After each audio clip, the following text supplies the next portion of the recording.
Hello friend, good morning. কেমন আছো সবাই? নিশ্চয়ই ভালো আছো। আমি কিন্তু খুব ভালো আছি। আজকে ময়না গেছিলাম একটা কাজে। কাজটা করেই এসে কিন্তু বাস স্ট্যান্ডে দাঁড়িয়েছিলাম।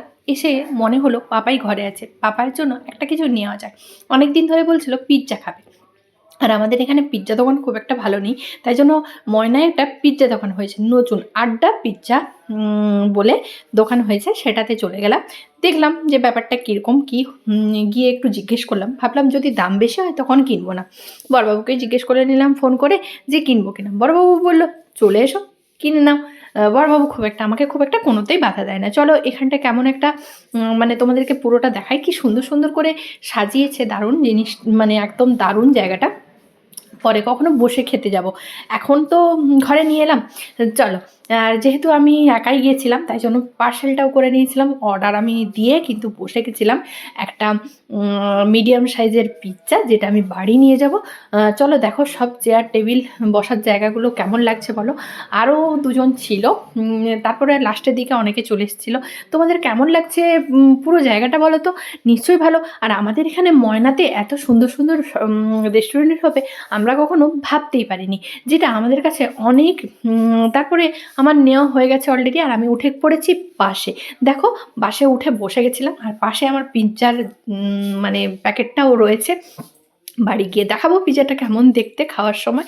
যদিও বা এসে সঙ্গে সঙ্গে পিৎজাটা খাবো না, মনে হলো যে কালকে মানে এসে চিকেন ইন্টারনেট নিয়ে এসেছিলাম, সেইটা খাবো আর কফি খাবো। আর বড়বাবু একটু আগে চা খেয়েছে একবার, আর তাই জন্য একবার কফি করছি। কফিটা দেখো, কফি প্রায় আমার কমপ্লিট হয়ে গেছে করা। এই দেখো কফিটাতে দিয়ে দিয়েছি একটু কফি, চিনি আর একটু 2 চামচ দুধ দিয়ে ভালো করে কিন্তু নাড়িয়ে নিচ্ছি। এটা দিয়ে দিলে না কফির স্বাদটা একটু অন্যরকম হয়। সত্যি কথা বলতে, কারা কারা খেয়েছো এরকম কফি বলো তো একটু খেয়ে। আমি এইভাবেই করি, তোমরা কেমনভাবে করো একটু বলো তো। আমি এইভাবে করে তারপরে দেখো ঢেলে দেবো। ঢেলে দেওয়ার পরে দেখো এটাও একটা ফ্লেভার চলে এসছে, দিয়ে কিন্তু ওটাও ভালো করে ঢেলে পরিষ্কার করে নিয়ে কিন্তু দিয়ে দেবো। আর কফির কালারটা কেমন সুন্দর এসছে দেখো, সুন্দর। এবারে কিন্তু কফিটা সবার কাপে কাপে ঢেলে নিয়ে কিন্তু আর চিকেন ইন্টারনেটের সঙ্গে সার্ভ করে দেবো। কেমন লাগলো? সন্ধেবেলা এইরকম খাবার খেতে কার কার ভালো লাগে? আমার তো ভালোই লাগে, কিন্তু মাঝে মাঝে খাই, খুব একটা বেশি খাওয়া হয় না সত্যি কথা বলতে। এই দেখো আমাদের 3 জনের জন্য, আর বাবাই কফি হলে একটু কফি খেতে চায়, তাই জন্য একটু দেওয়ার চেষ্টা করি। অন্য চাটাও খেতে চায় না, দুধ খেতে চায়, দুধটা দিই মাঝে মাঝে। এই দেখো চিকেন ইন্টারনেটের সঙ্গে কিন্তু কফি, সত্যি একদম মানে টিফিনটা জমে গেছিলো, খাওয়া হয়ে গেছে।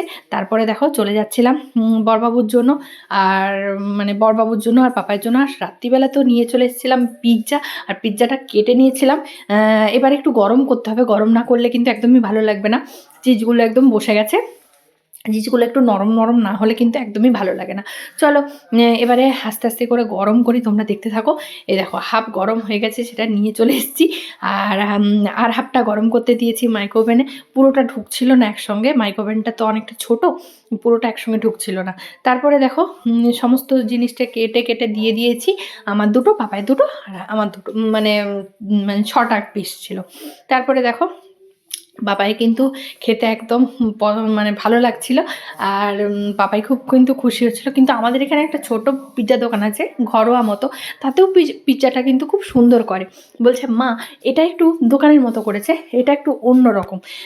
তখন আমি বলছি পাপাই যা পেয়েছিস খেয়ে নে। কিন্তু আমার মনে হয়েছে পিৎজাটা কিন্তু অনেকটাই ভালো খেতে। পাপাই খাক, আমিও খেয়ে নিই। চলো ভিডিওটা কেমন লাগলো বন্ধুরা? ভালো লাগলে লাইক কমেন্ট শেয়ার করে দেবে, আর একটু সাপোর্ট করে এরকম ভিডিও পেতে গেলে আমার সাবস্ক্রাইব করে দিও। টাটা সবাইকে, বাই বাই।